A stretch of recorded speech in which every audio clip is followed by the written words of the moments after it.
Our next speaker, Simone Miles Esteves, teaches history and is an advisor to the Director of Multicultural Services at Buckingham Browne Nichols School in Cambridge, Massachusetts. Simone wants us all to become deep thinkers about thinking itself so that we can better understand both our histories and our identities.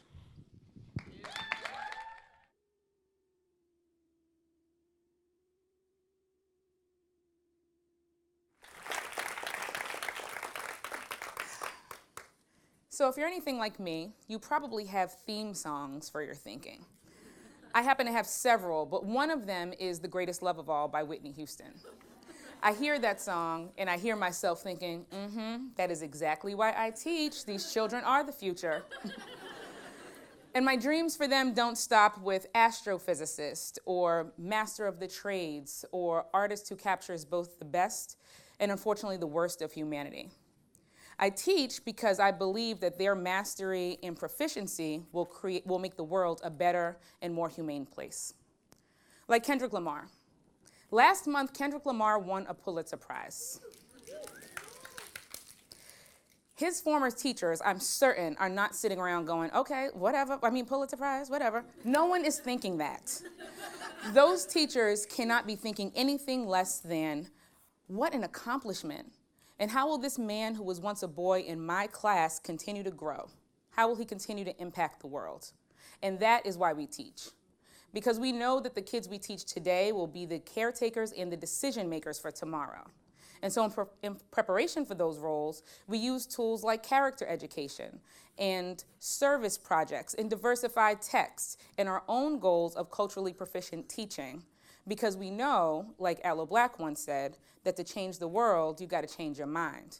You can't keep on living on the wrong side of the same design. So we use those tools and encourage empathy, hoping that children become adults who will use it to make the world a better place. But isn't that a little bit risky? Encouraging empathy and hoping that kids maximize it? Proficiency doesn't happen with hope. Proficiency comes with intention. And we can be intentional about teaching empathy by first turning our attention on our conscious awareness to who we are and how we teach before we assess the world. That's how we'll get kids to become more empathetic people. And I know what you're thinking. Okay, so if I have a conscious awareness of myself, that's going to help me and my kids to become more empathetic. How cliche. It's actually a little cliche, but it is true. But it's true. A great example of this is my charter school years. Before I realized that metacognition was essential to my practice, I sort of stumbled into my metacognition and followed it down the path to some of the most important lessons I'd ever taught. In my charter years, my students were predominantly Black and brown, and they hailed from all corners of the diaspora, but many of them came from the Caribbean. And don't let these kids get to representing their Caribbean pride because there would be no more lesson. And I heard some people over here hollering, so I need to ask, where are my Honduranians at? Okay, woot woot. But that being said, it's interesting that there was all this pride from my kids from across the diaspora, but there was a nuance with my kids from Haiti. When my Haitian kids, okay, I see you. When my Haitian kids got to representing their pride, there seemed to be some sort of unspoken joke, and it just felt wrong. My inclination as a teacher was to close ranks and remind kids of our values, among which were courage and respect. But I've been doing this thing a little while, and I knew that wouldn't work.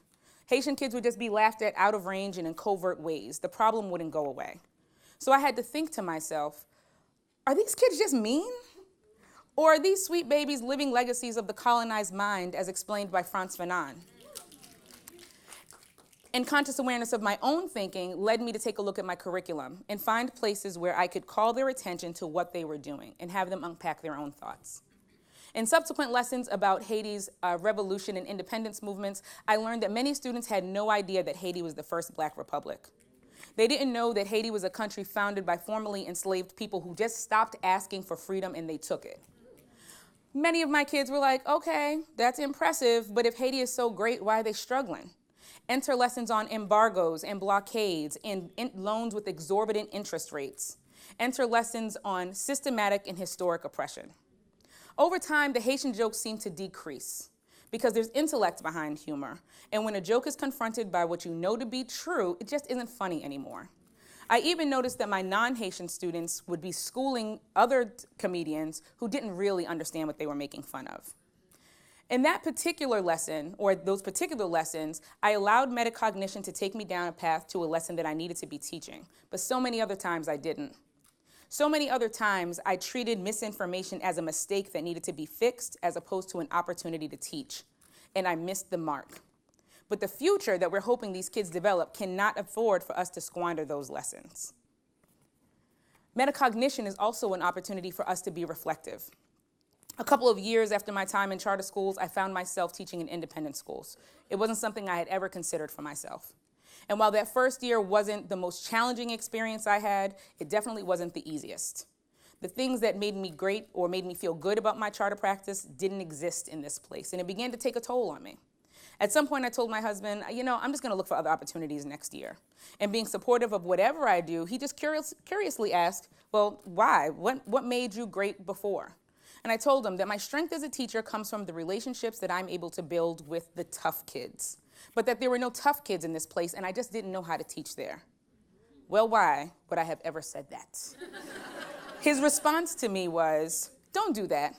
Don't act like there are only tough kids in our communities. There are tough kids at that school. They might look different, they might move differently, but they're there. So go back next year, find your tribe, and be great at what you do. And if that doesn't work, maybe look for another opportunity the following year. And of course, my response to him was, well, first of all, who are you talking to like that? Number one. But you're absolutely right. That's exactly what I'll do. And that's what I did. I went back. And wouldn't you know it, two kids who weren't necessarily the most magnetic to some teachers were drawn to some element of what I was doing in the classroom. And because they were drawn to what I was doing, other kids followed. And you all know the cosign from kids is real, right? So, because I could bring my authentic self to my practice, I started to feel good about teaching again. Interestingly, if I hadn't gotten that great advice, I wouldn't have realized that I wasn't being metacognitive. I wasn't allowing myself to just experience a transition and deal with the bumps that come in the road.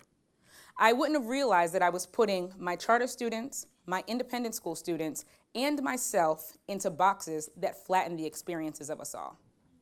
We have to know our assumptions instead of saying that we should not have assumptions so that we can be reflective and so that we can continue to grow in that way and so that we can continue to be the best practitioners that we can be.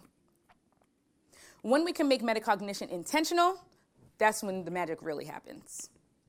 In the beginning of the year in my 8th grade class, we take a look at the enclosure movement, which deals with sort of displaced laborers in England. And some of those laborers are referred to as beggars. That language in some of those primary sources bothers me because I know that that's a loaded language and I know it won't come up if I don't actually mention it. So prior to the lesson, I put the word beggar on the board and I asked kids, what comes to mind when they see this word? And not a lot of kids raised their hand. And when I say not a lot of kids, I mean no kids actually raised their hands, right? No one is responding to this. And I think you all probably know why kids were not responding to this. Because we've all been taught that if you have nothing nice to say, you say nothing at all, right? But what good is knowledge if we leave subconscious thoughts undisturbed and unquestioned? Then we learn the right things to say, even if we don't believe them. And our actions and our values follow suit. So in the example of the word beggar, I had to give a couple of examples. Well, some of us might see this word and we might think a person that this word applies to is unsafe. We might think a person that this word applies to is not willing to work hard.